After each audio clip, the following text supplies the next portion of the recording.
Hi, I'm Graham Blackburn, and this is Traditional Woodworking with Hand Tools. And this episode is the second one on rabbets, because as I promised you before, the next box we're going to make is going to be a rabbeted box.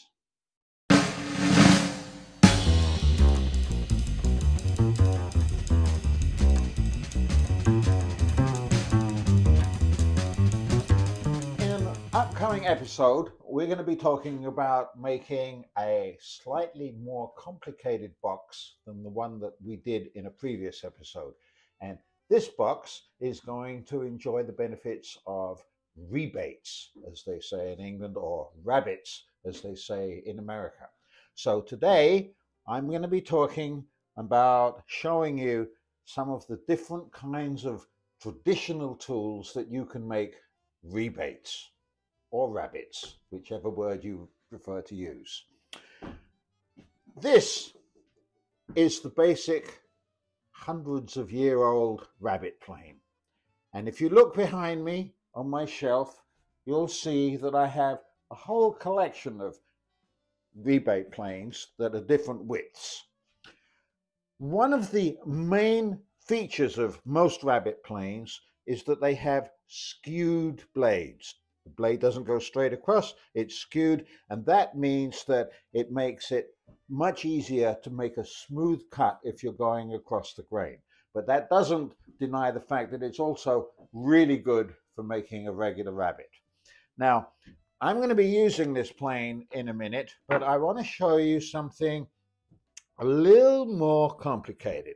This is also a rabbet plane, but instead of having to have a whole collection of these, like I just showed you, this one has a built-in adjustable fence. And I've adjusted this fence here so that this is the width of the rabbet. Watch as I put it on this piece of wood here, and you'll see that if I hold the fence tightly up against the work, then when I go forward, I can take a nice even rabbet. Not only that, but this adjustable rabbet plane also has a depth stop so that I can control both the width and the depth of the rabbet. So, what are the different ways that we can make rabbets? This, as I said before, is the traditional one. And one of its unique features, as I think I've mentioned before, is that unlike most molding planes and most regular planes where the shavings come up through the mouth of the plane, a rabbet plane has a hole here so that when you use it on the wood, the shaving comes off in the way that we call off the bench, right? That's what makes that work. Now, whether you make a rabbet with what's technically known as a filister, which is nothing more than a fancy word for a rabbet plane with a depth stop and a fence to it, or whether you do what a lot of old woodworkers used to do, which was simply to nail or temporarily fix a fence and a depth stop on it, there are several other superior kinds of tools that you can use to make your rabbet really perfect. Here is an example of a 19th century rabbet plane, and you can see that it has not only the skewed mouth, but it has a very, very, very tight mouth, which makes it especially good for hardwood. In this case, I'm just using a piece of pine, but nevertheless, you can see the shaving that comes out. It takes a very fine, beautiful shaving, and it's a wonderful tool to have if you want to work with hardwood and do really, really fine work. As we've mentioned many times before, at the end of the 19th century, when Stanley came into existence, they tried to duplicate all the previous wooden planes with metal versions. And here's a version of their rabbet plane, which has the unique advantage that you can take one of the sides off. Here's the side, and it normally goes in here, but you loosen these two screws, take the side off, and you have a rabbet plane with the blade skewed, going all the way out to the edge. So this also works very nicely. What a wonderful shaving that takes. Moving a little further into the 20th century, we come across high-end makers like Lee Nielsen. And this is Lee Nielsen's version of a tool that was originally made by another manufacturer called Preston.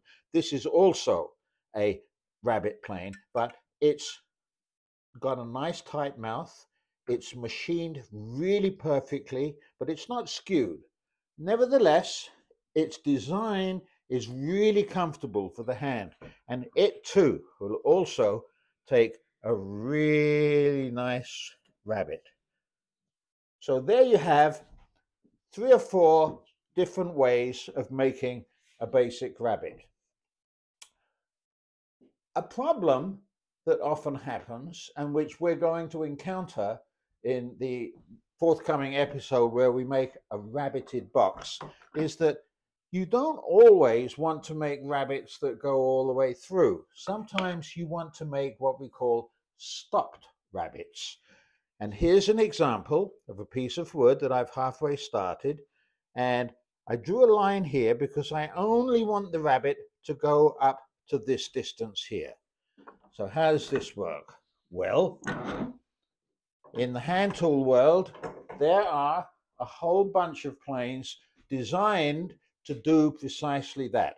Here are 3 versions of common, relatively inexpensive Stanley rabbet planes that are known as bullnose planes. Now, we're definitely in the zoological world here, but what that means is that if you loosen this screw here, you can take the top part off, and you now have a plane that will plane right into the corner of something.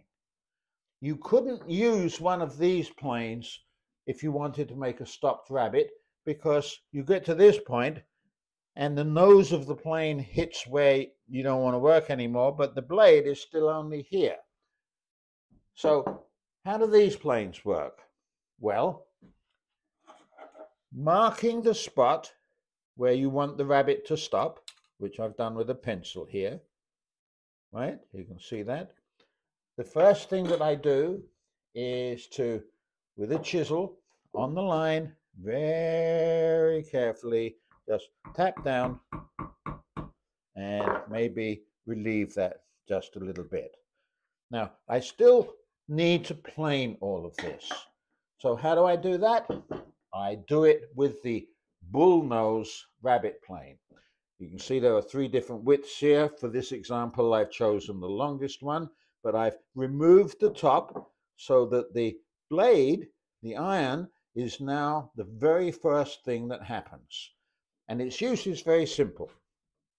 I put it so that the edge of the plane is bearing against the shoulder, and you can see as I plane that the rabbet comes up all the way to the end.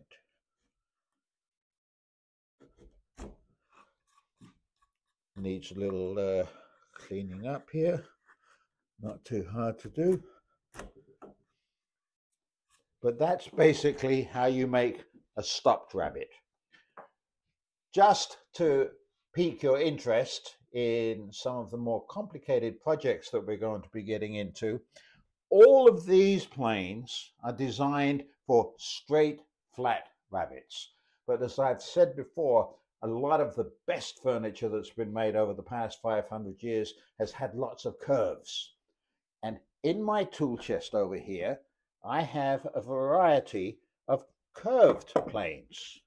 Here's one that has a nice curved sole, so that if I wanted the piece of wood with the rabbet to be curved, this would be the plane that I would use here.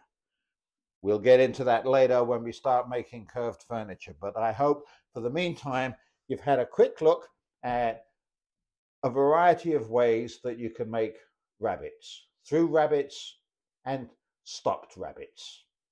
I hope you like that. Please remember to hit the subscribe button and know that I'm available to answer your questions. Check out my YouTube site, and we'll set up some group chats sooner or later. So I hope to see you and hear from you soon in the future. Thank you.